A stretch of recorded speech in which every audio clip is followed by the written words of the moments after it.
Hello, good people, and welcome to Hillbilly Cat History. Signed, sealed, remembered. The buck stops here.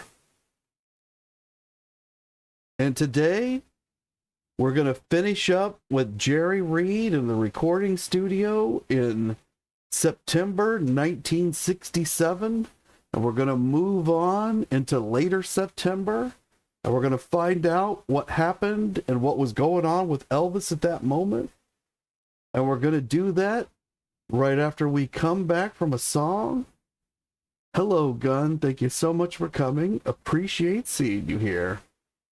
And today we're going to hear Heartache and Frustration.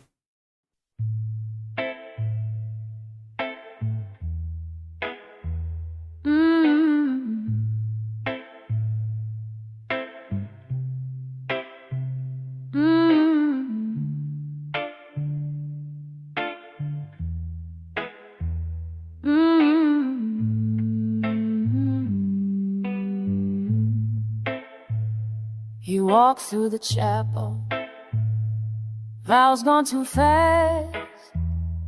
Flashbulbs were burning, but the moment didn't last. He carried us singing, sunlight in their bed, but the silence kept whispering inside her head. He's stuck in a hotel can't hold. Every room is crowded, every story grows cold. Frustration's his shadow, it won't let him be. Heartbreak keeps knocking, old flames you can see. He called her wife, kissed her in the light. She cooked his bacon, held him through the night. But her picture was simple, just two alone.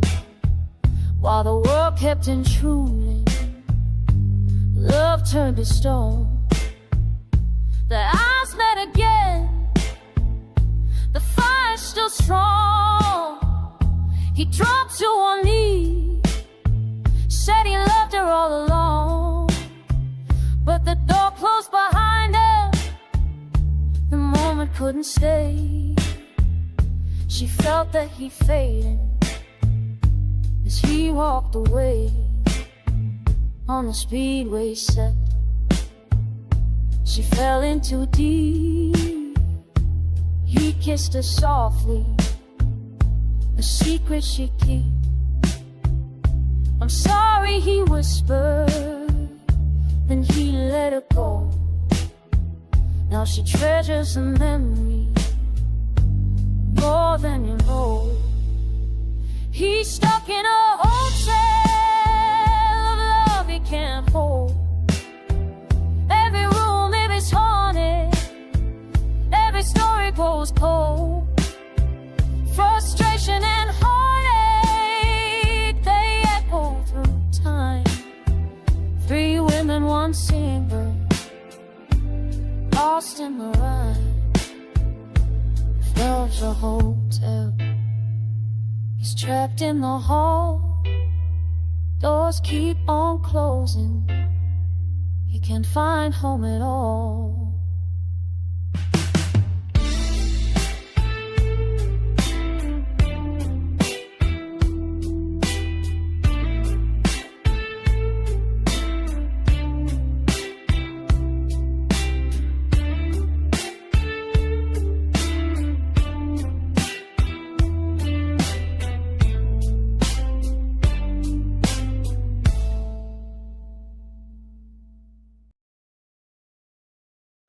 Thank you all for gathering here at Hillbilly Cat History, where we remember together and listen for the echoes. And today, we're going to hear some of the last echoes in 1967 from Marty Lacker. But we're going to start with a little recap of what happened yesterday in yesterday's episode when we were in the recording studio with Jerry Reed, and Elvis and Jerry recorded Guitar Man together, and there was a lovely atmosphere in the room. And then Freddie Beanstalk and Lamar Fike, who had failed to speak with Jerry before he showed up at this recording session, because he wasn't really supposed to be here. He got called in. This was a surprise to Freddie, who had put off securing the publishing rights to the song, thinking he could probably get it all worked out on the back end. But now he tried to do it right there in the middle of the recording session, caused a big stink. Jerry got angry. Hi, Marion. Thank you so much for coming. Appreciate seeing you here. And Freddie Beanstalk, who worked for Hill and Range, which was the organization which handled Elvis's publishing rights, which was a revenue stream in Elvis's empire, his business empire. Freddie Beanstalk said to Jerry, you know, the record is not going to come out if we can't work out some kind of an arrangement here. And Jerry Reed said back to Freddie Beanstalk, Mr. Beanstalk, I put it to you this way. You don't need the money.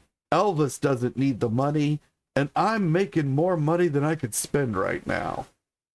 So why don't we just forget we ever recorded this darn song? This was Jerry's first big hit. It had just recently catapulted Jerry into fame. It was like one of his children. He wasn't about to give up any of the publishing rights on it. And this was the wrong time to approach him about it in the middle of the recording session. Hi, Terry. Thank you so much for coming. Appreciate seeing you here.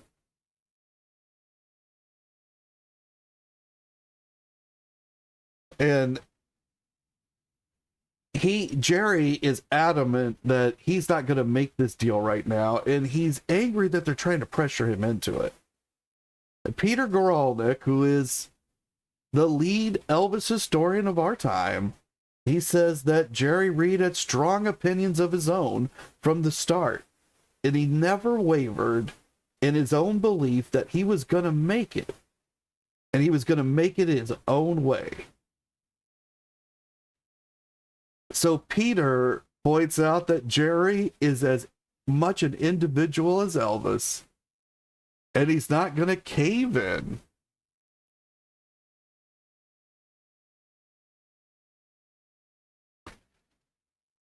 And so Jerry, after this conversation about publishing rights and playing guitar on he sits down and he plays guitar on Big Boss Man because they're still recording. And so Jerry plays guitar on Big Boss Man, and then he gets up, and he storms out of the studio because he's angry. Can't get this out of his mind that they're trying to make him give up his publishing rights to this first big song that he's already recorded and put out there. And it's already a hit. And it's already bringing in money. So he's happy with where he's at the moment. And they called him in from fishing on the lake with his daughter. Now, Elvis and the other musicians, they continued on through 5:30 a.m. But the atmosphere had been ruined. So it was hard to get anything else recorded. Ultimately, Guitar Man earns a spot on the Billboard Top 100 chart for 6 weeks, reaching number 43 at its highest point. And on the flip side was High Heel Sneakers, which we had some information that it was recorded on the 1st. I've seen some other information now, and it's indicating it was also on the 10th or the 11th. Not sure yet. but it was recorded right around the same time. And then in the following year, on June 29th and 30th, 1968, for the Singer Sewing Machine TV special, Elvis is going to record another version of Guitar Man.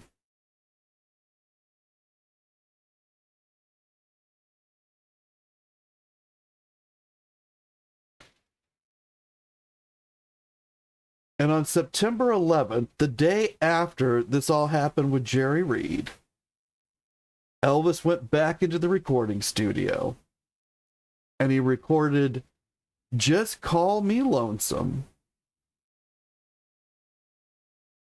written by Rex Griffin. And he recorded Mine, written by Sid Tepper and Roy C. Bennett. And he also recorded a gospel song, We Call on Him, which was written by Fred Karger, Sid Wayne, and Ben Wiseman. And I find that interesting. Ben Wiseman wrote more Elvis songs than anyone else. Hi, Carolyn. Thank you so much for coming. I appreciate seeing you here. Marion says that Jerry was a smart guy, and his songs like Guitar Man, Big Boss Man, or U.S. Mail were brilliant. Yes, I agree. And while he's recording Big Boss Man, he's probably thinking they're going to try to get half of this one too. No wonder he couldn't get that one recorded.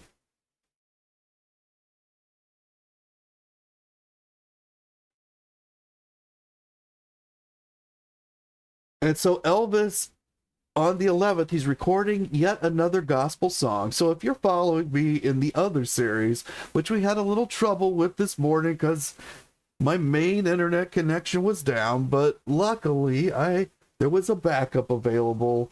Unfortunately, that backup wasn't strong enough to carry the signal. However, I did learn something, so if I get into that situation again, I think I can make it work next time. So we always learn something from everything. And I had to end that one a little bit early. But those episodes are all about Elvis walking through spiritual texts, specifically The Impersonal Life by Joseph Benner, which was one of his favorites outside of the Bible. And we're also walking through the book of John, fourth book of the New Testament, so we're involving the Bible.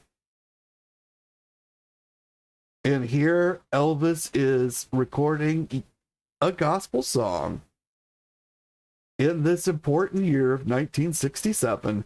And Ben Wiseman, not only did he write the most Elvis songs, he was also Jewish. So it's interesting that he wrote a gospel song. Now, We Call on Him did not chart when it was released the next April as a single with the flip side, You'll Never Walk Alone. And Elvis also recorded on this same day, September 11th, 1967, You'll Never Walk Alone, written by Oscar Hammerstein and Richard Rodgers, probably better known as Rodgers and Hammerstein, in 1945 for their play Carousel. And that Elvis performed the vocals and the piano on this song, which was recorded at some time between 6 p.m. and 3:30 a.m. in the morning, because that's how long this recording session lasted, from 6 p.m. to 3:30 a.m.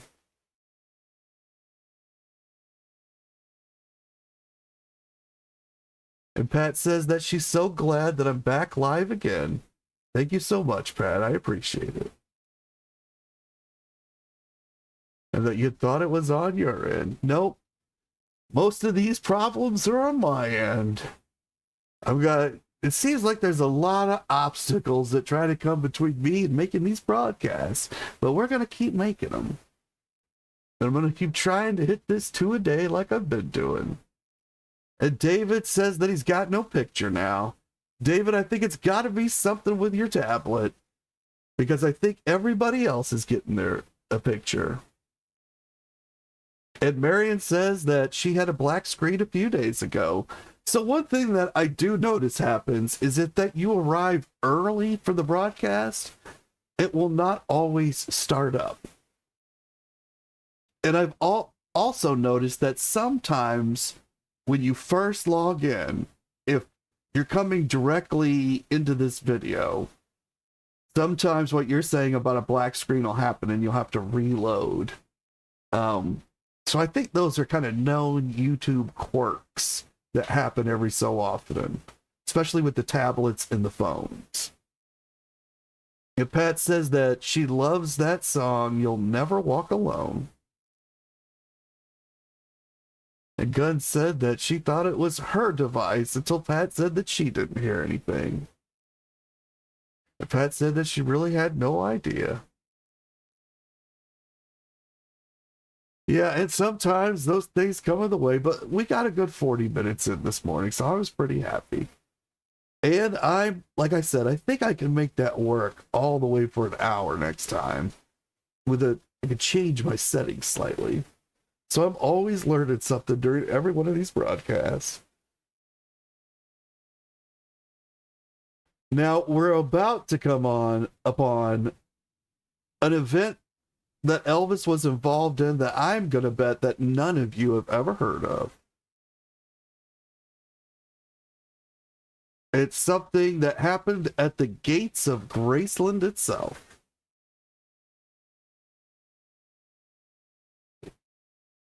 And this was on September 19th.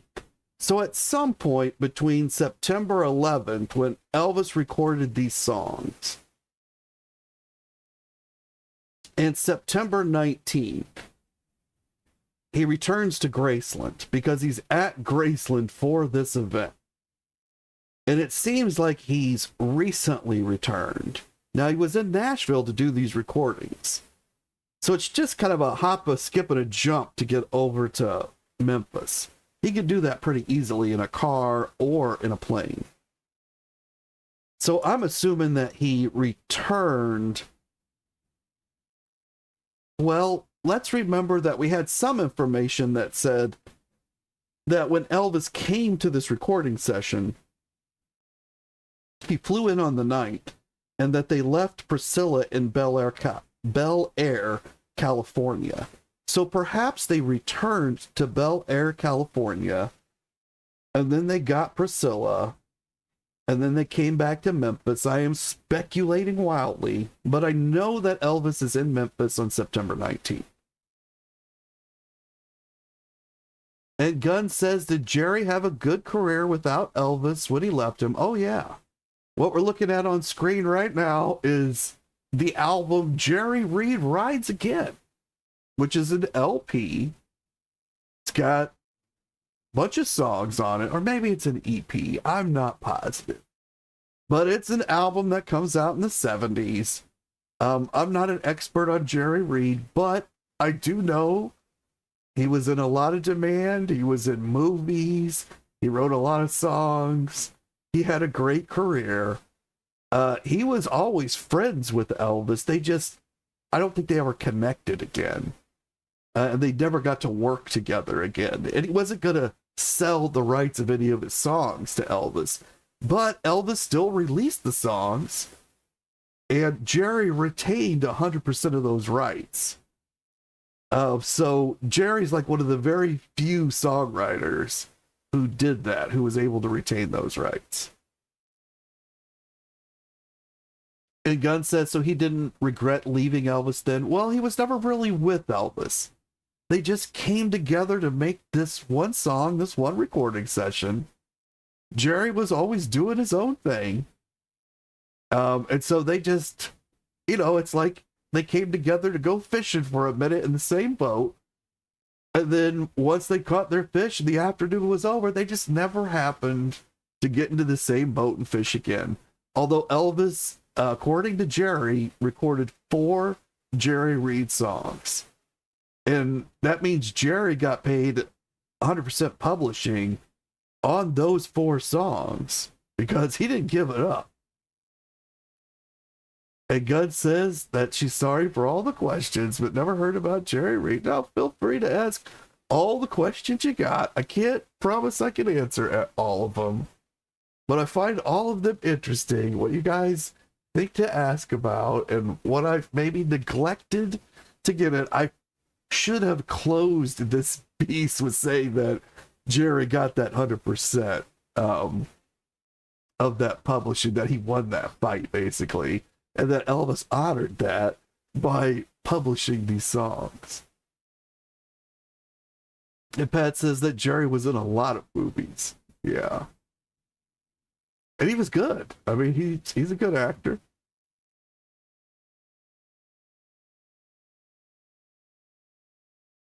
And so it's also interesting that Gunn is saying that on an international level that she wasn't aware of Jerry. But he was a country western star, so I'm not sure how big your country is into country western music, or how big country western music is internationally. Now, I know western movies, I know they were incredibly popular internationally. But again, I don't know in Sweden if they were popular, or in Germany if they were popular. I know that in Italy they were popular. And I thought that translated to most of Europe, but I'm totally ignorant about it, really.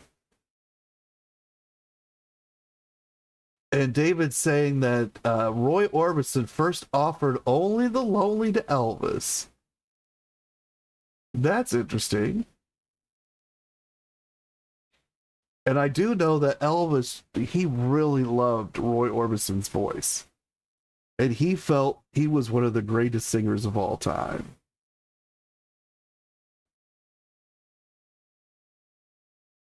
And so now we're going to move on from Jerry Reed.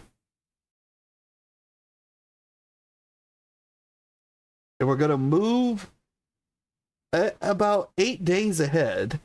And like I said, I'm not exactly sure what he did during those 8 days, but Elvis ends up at Graceland. And there's been some events going on at Graceland while he's been gone.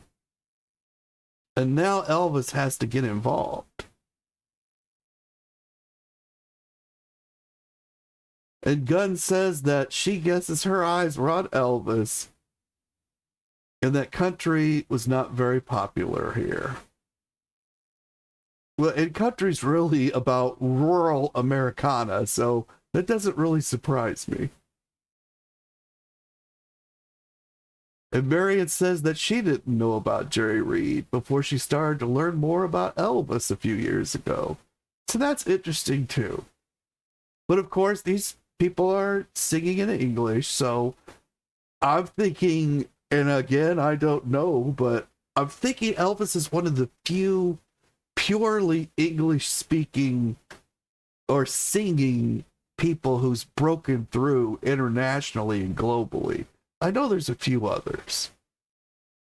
I know David Hasselhoff is very popular in Germany, or was at one point.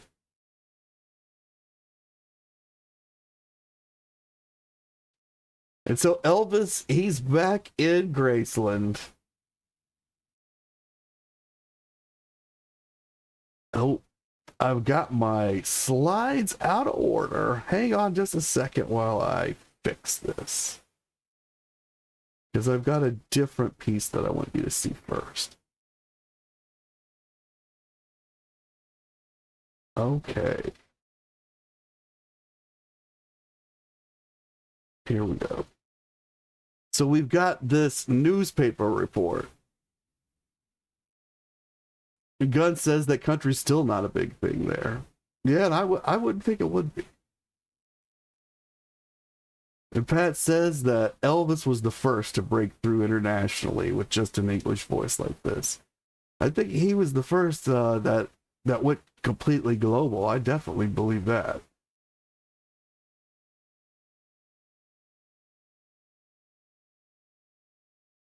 And in this newspaper report, you can see that it says Elvis fells ex-employee with fist, report says. So Elvis, he gets in a fight at the gates of Graceland. Let's read the newspaper report. It says, Memphis, Tennessee. Elvis Presley, the millionaire entertainer who usually gets in a few licks in his movies, used his fist to settle an argument with a former employee, the Shelby County Sheriff's Office reported Monday. A sheriff's office report indicated that Presley, 31, had knocked down Troy Ivy, age 38, with one blow. Ivy said he was not flattened, but that Presley hit him twice. No arrests were made.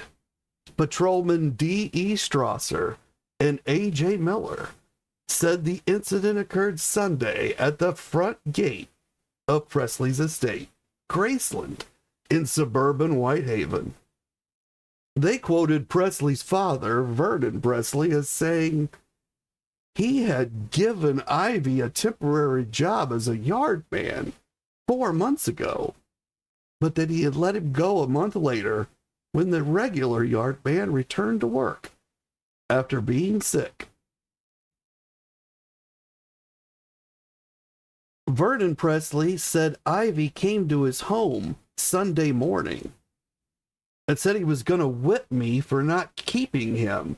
This is a direct quote from Vernon Presley. This man knocked on his door on Dolan Drive, where he lived, with a gate in his backyard that connected to Graceland, so he could walk over to the office or the mansion at any time.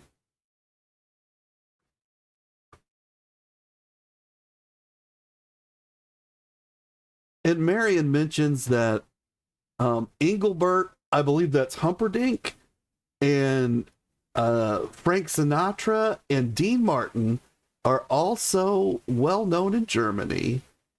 That's interesting that these English singers have broken through that international barrier. And Gunn says that they're also famous in Sweden.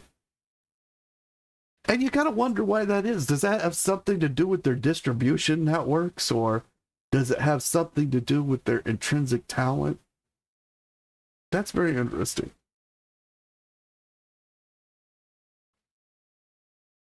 And so back to this story. Elvis is at the gates of Graceland. He's had to come to the gates. There's this guy that used to work for him, but only worked for him for a month. And he worked in the yard. He was a groundsman. So like he cut the grass and took care of the plants, made sure that there wasn't any trash in the yard, probably took care of that area out in front of the fence that would have been the sidewalk, which is in terrible shape today because Graceland says it's the city's responsibility. They don't do anything with it. But I'm thinking during Elvis's time, they probably got out there and picked up the trash in that area because he was that kind of community spirit. They wouldn't have wanted anything to look bad in front of his house. But he had another guy that did this normally. And that particular gentleman, he was actually a black man, African American. And this Troy Ivy was a white man. And this doesn't come out very well in the story. But that's basically the reason that Ivy is very angry. He spent 3 months believing that although he was hired temporarily, that they should have kept him instead of this other man due to Ivy's own racism. This is his belief. And so he lets this eat at him for 3 months. And during this period, he's already called and come to the office and harassed Vernon before. So this isn't the first time, but this time he went to Vernon's house. So he's at Vernon's house, and he's told Vernon that he's going to whip him. And Vernon basically told him that if he wanted to get anything changed with his employment status, he'd have to go talk to Elvis. And that's a smart move on Vernon's part, because when Ivy came over to the front gates, well, there's security right there. So now, Vernon's all by himself at this house. He's probably got the Stanley boys, but they're boys. They're little boys. And so he's all by himself with this guy, and he says, you got to go over to figure out what you got to get your whatever it is from Elvis. You're going to have to go straight to him. And that he's home. And Vernon's put this guy off a couple times by telling him that Elvis isn't home. But on this day, Elvis is home. So Vernon sends him over to the gates. And security, Vernon calls over there. Says, hey, this guy's on the way.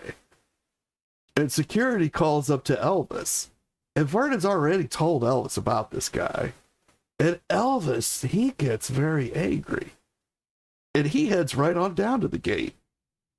And he confronts this man. He goes right on outside the gate.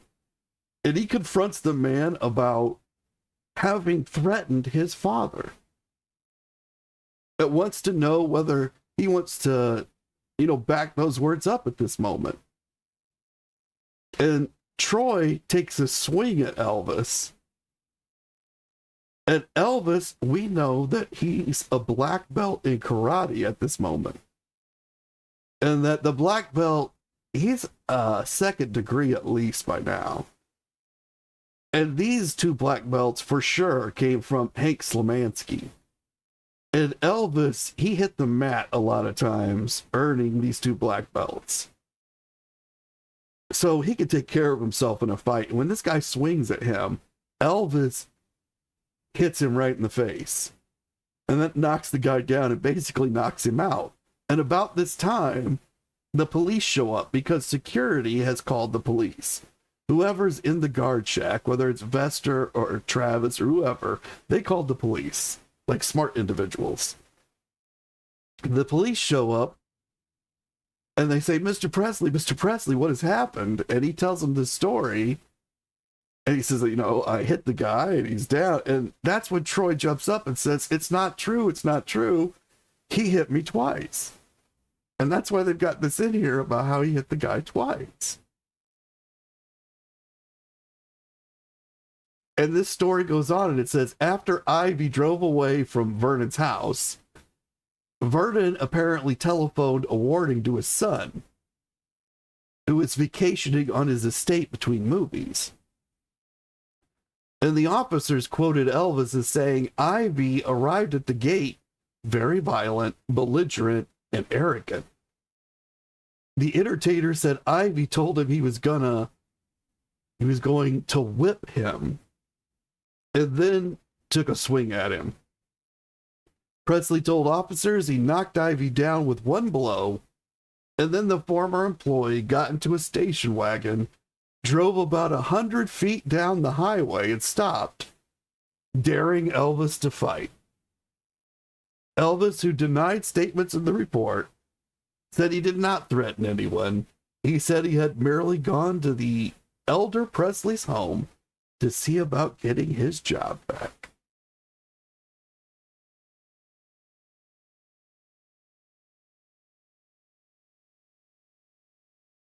And Pat says, so it wasn't Elvis's fault. It was the other one who threw the first punch. That's right. This guy went and he threatened Vernon over a series of days. Shows up on this day and threatens him. Ends up at the gates of Graceland, and Elvis comes down and he handles the problem. He says, I'm going to take care of this on my own. And then the cops, they take this guy on down to jail. Or I guess not. They don't arrest him. But they intervene and they write the tickets or whatever happens. But it does end up here in the newspaper.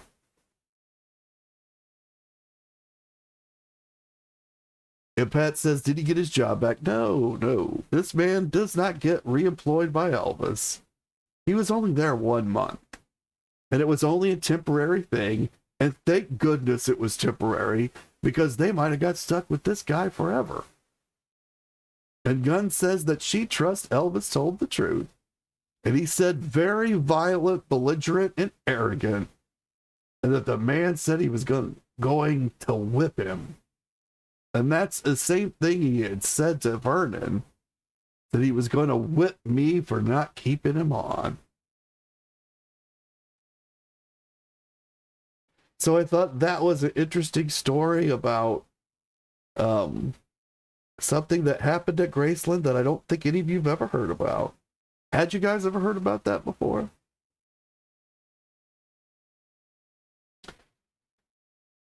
And now let's turn our thoughts for a moment back to the Circle G. And Pat says that Elvis always told the truth. And this is documented in other places. There's other newspaper reports about this. They're all originating out of this UPI report, though.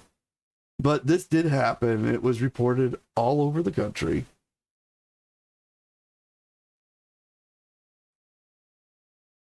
Pat says that she's never heard about him. And David says it's new on him.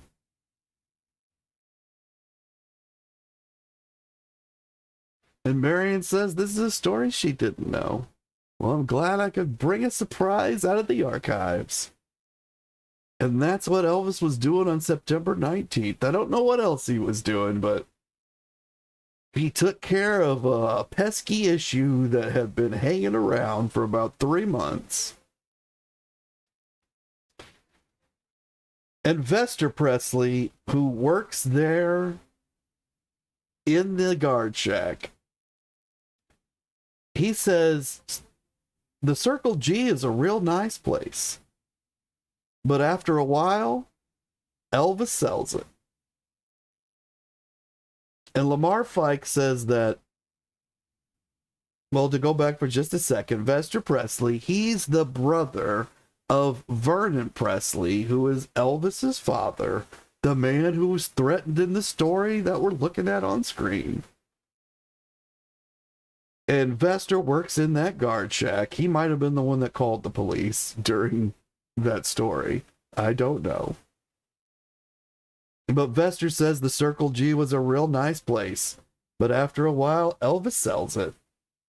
And Lamar Fike says Elvis lost interest in the ranch. Lamar is Elvis's friend who has been basically living with Elvis, although he's broken off at this point and he's married and I believe with some kids, and I think he lives in Madison, Tennessee. I can't swear to that. It might be Nashville. That's why he was at the recording studio, though, is that he's more centered in that area now. But Lamar has known Elvis since 1954, and he's been part of Elvis's crew since 1957. Lamar knows a lot about Elvis. They've had a lot of talks together. And Elvis likes Lamar because Lamar is very funny and clever. And Lamar says that Elvis lost interest in the ranch, that he was tired of hearing Vernon complain about how it was losing money, and Priscilla didn't like it when he went down there because he was playing with the guys and not spending enough time alone with her, and that it broke his spirit in a way. Eventually, Elvis had Alan Fortas just auction it off, or auction stuff off of the ranch.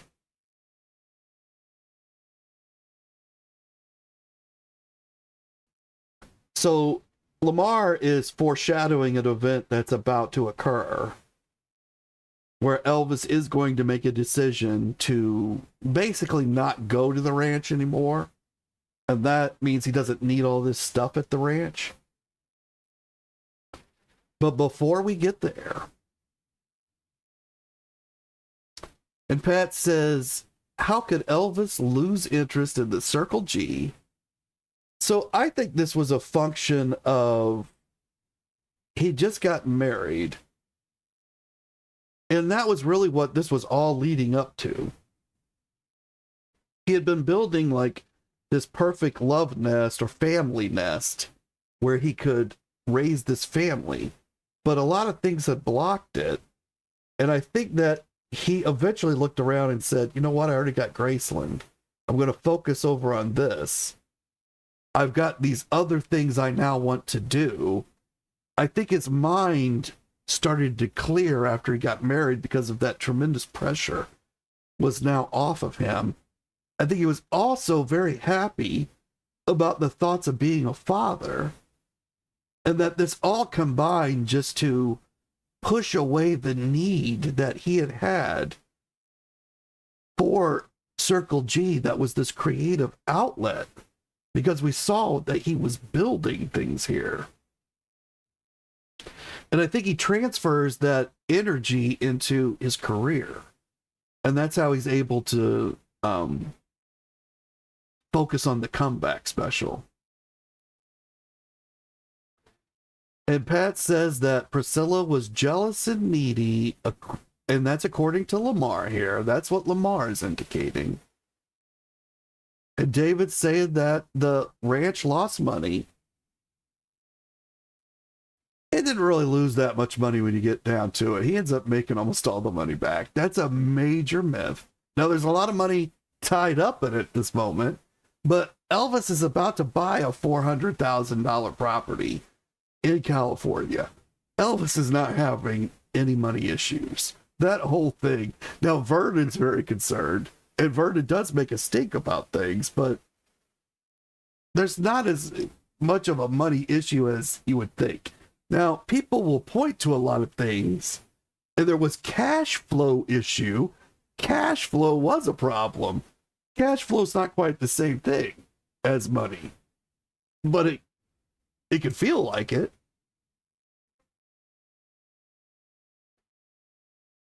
And Gunn says that Elvis was not allowed to keep his dream on the ranch for it to come true, that there was not enough support from the people around. I think that was part of it, yeah. But I also think that, you know, Lamar's looking at this through a certain lens, and he's not really there. He really lives elsewhere, and he's not there most of the time. So this is just Lamar's theory on why this happens, and it kind of pushes out that Lamar doesn't like Priscilla very much. And he feels that Vernon is always complaining. And it's true that Vernon is always complaining about the money, but it's not true that it's just about Circle G. What's true is that Vernon complains about money a lot. And even if there wasn't a Circle G, Vernon would have been complaining about the money. And David says that there are other books that say different. That's absolutely okay. There are other books that say different. But as I've been able to point out in many of these broadcasts, a lot of these authors are incorrect. Even Peter Goralnik is incorrect.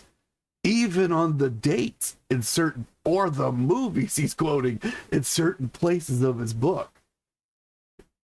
That Sonny West quotes the same movie he's doing on two different dates in his book. There's a lot of inconsistencies in every book and a lot of issues, and that's why we're putting them all together. And we're straightening it all out. We're making a timeline for ourselves exactly from the source material. And so Lamar says that there's going to be an auction of stuff. But we're going to hear from Marty Lacker first. And Marty says that Vernon filed a separation notice for me to make himself feel good, I guess. Now, let's remember that in a previous episode, Marty quit and he left. And what he told us was he'd been sleeping a lot on the Circle G ever since he got back, sometime in July or August of 1967.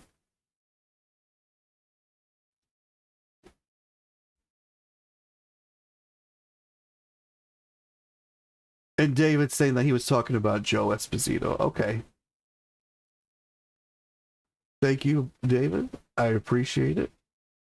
And Pat says that Donna had a video about Vernon trying to protect Elvis of money. Yeah, Vernon, he grew up at a time when there wasn't any money, and he spent his whole life without it. And the amounts of money Elvis spent were staggering to Vernon. And so it just had always made him nervous. And Gunn says that maybe it's best not to read too many books about Elvis. I don't know. I've gone the other way. I've read like almost all of them. And I can't really say there's like over 500 that have been printed, but I've read about a fifth of them. And I'm hoping the top fifth. So I'd say I've read about 80 to 100, but I've also read a lot of other stuff. I get a lot of, I try to get back to these primary sources.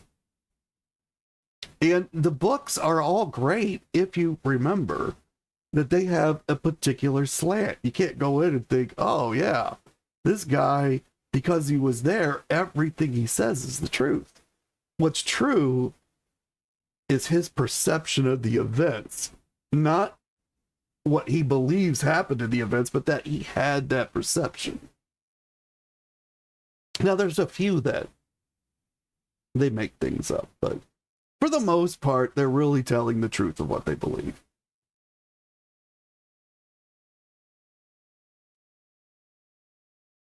And so we know that Marty quit, and he told Elvis, hey, I'm not going to stick around, because he wasn't happy. He'd been demoted. We know that Colonel Parker had indicated Marty might have had a prescription issue. We've heard Marty say himself about taking some prescriptions above and beyond what they should have been taken for.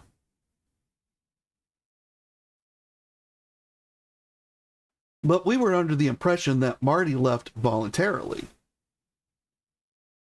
Marty says Vernon filed a separation notice for me to make himself feel good, I guess. Now, a separation notice is a form that the employer sends to the state, in this case, Tennessee, to say this man is no longer employed by our organization. And there's going to be a reason on the form. And some reasons are referred to as cause, and some are referred to as no cause. And so cause would be like you caught the man stealing, so you terminated him. Well, that's for cause. The man couldn't show up on time and never was there to perform his work. That's cause. The man caused some massive amount of damage through neglect. That's cause. In this case, what Marty says is, let me pull it up here.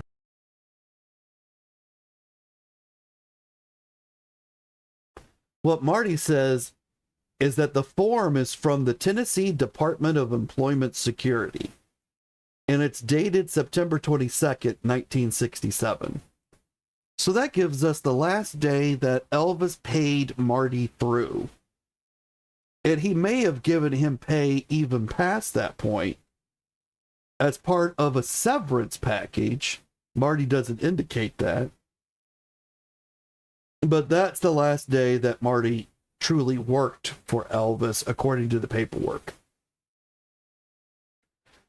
And Marty says, the form says I'd been employed since November 15th. 1963, which was my second stint with Elvis as a bookkeeper and purchasing agent. So Marty gives us his job titles, bookkeeper and purchasing agent. And he also tells us that this is the second time that he's worked for Elvis. He worked for a period and then left, and now he's come back.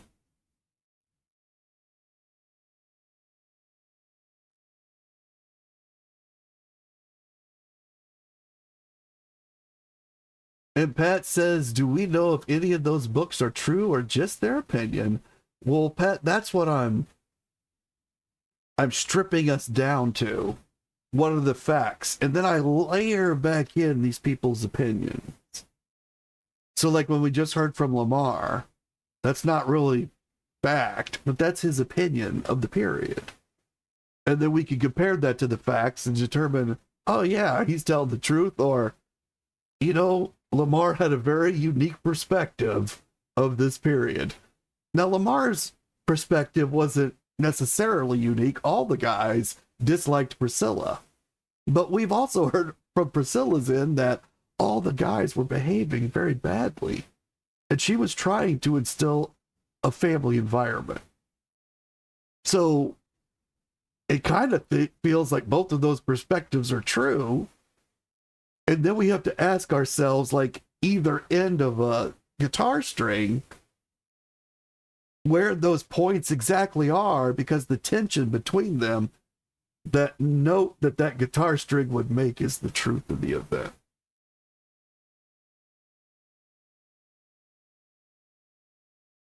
And Gunn says that there are some books that are best not to be read in her mind. I would agree with that. There probably are some. And there's some I would outright say don't bother wasting your time with.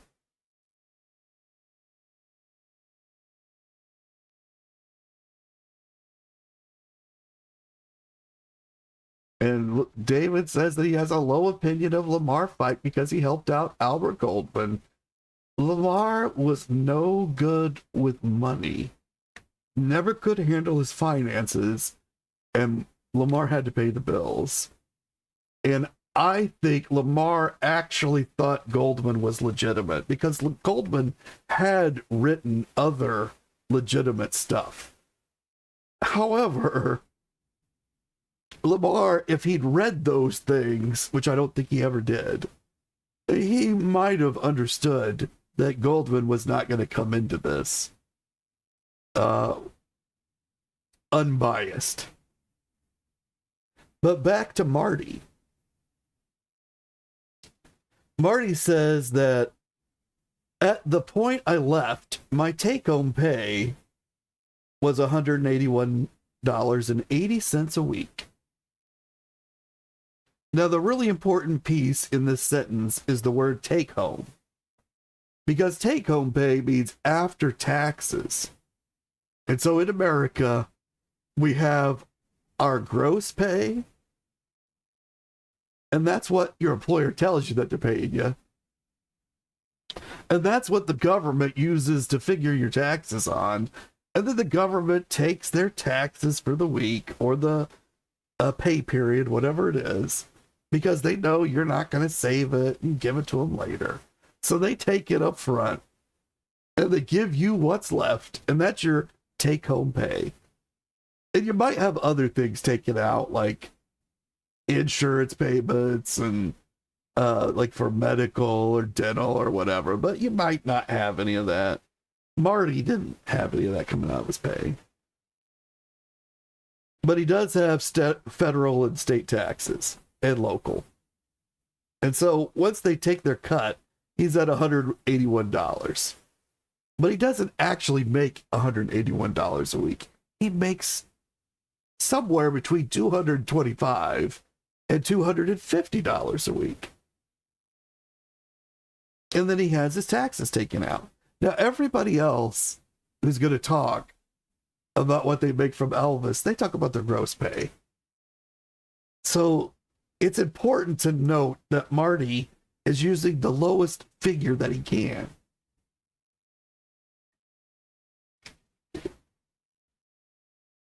And Marty says, and remember, I had 3 children. The form is signed by Vernon as manager, and it states that my employer was E.A. Presley. And here's my favorite part, where it says reason for separation, Vernon put down lack of work. Okay, so I talked earlier about cause and no cause. So if you get terminated because you did something bad, the state will not give you unemployment payments. So if you're unemployed through no fault of your own, and you've been employed long enough, which is usually like a 3-month period or something like that, then you're qualified for the state to pay you a very small little amount. but it's something that's, more than nothing. And it's what we call unemployment insurance. And they'll pay this to you every week from the state, as long as you qualify for it, which means you're unemployed through no fault of your own. So, like, you were laid off for lack of work. So if they get a form and it says you've been separated for lack of work, that qualifies you to receive that payment. Now, Marty doesn't tell us whether he receives that payment, but it was a thing in 1967. Unemployment in Tennessee was available to Marty because Vernon sent this form in.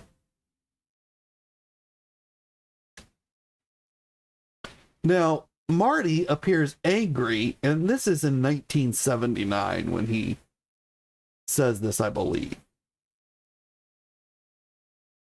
But he appears angry that Vernon has put down lack of work.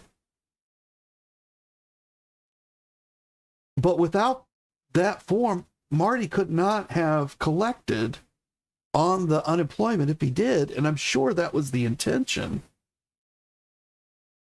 when Vernon filled out the form, to be sure that nothing followed Marty that said this was a bad employee of some kind.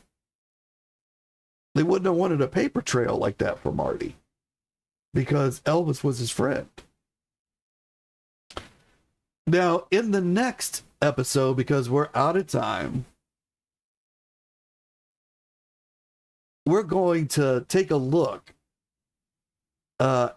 a deep dive into what Elvis was paying Marty. And we're also going to see what Elvis was paying Red West. And we're going to look backwards 10 years before to what Elvis was paying his band. And we're going to compare all that to see, how does Elvis rank as an employer? Is he paying people less than they could make on the open market? More than they could make? As much as they could make? Is he average? Is he above average? Where do these people fall based on just their salaries? And we're going to see that in the next episode. But for now, I'm going to let you go with a song. And this is going to be my new song, He Carried Light. And it's about Elvis spreading the word. And until I see you all again, y'all keep on taking care of business.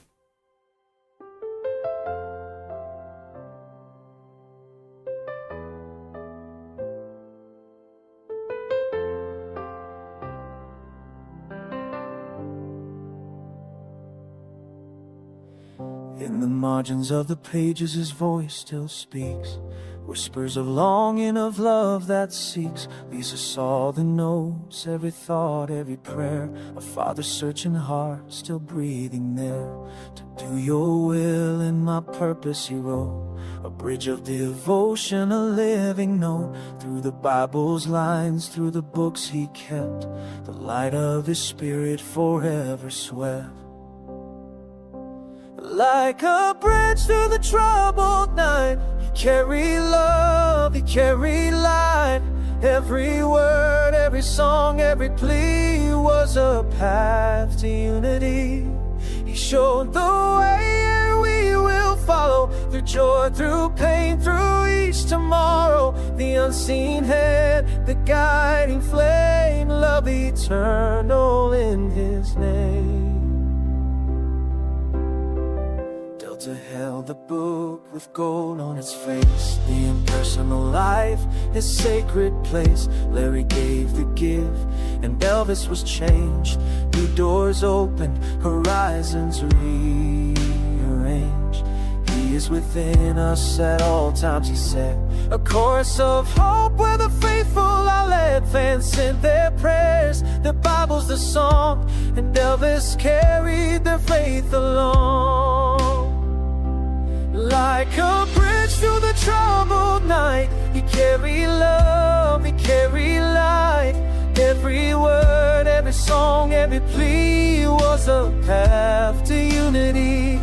He showed the way and joy through pain, through each tomorrow. The unseen hand, the guiding flame, love eternal in His name. Show me the way and I will follow. His voice was a prayer through joy and sorrow. The road to seek it never ends. His journey became the gift of friends. From cousin to co-star, from friend to kin, the spirit He carried was shared within. I will sing His praises for all to hear, a song of salvation, a love sincere. Like a bridge through the troubled night, He carried love, He carried light. Every word, every song, every plea was a path to unity. He showed the way and we will follow, through joy, through pain, through each tomorrow. The unseen hand, the guiding flame, love eternal in His name. There's got to be a reason, He said, a purpose unseen, a life spirit led. And through the notes, the prayers, the song, His bridge of love still carries on.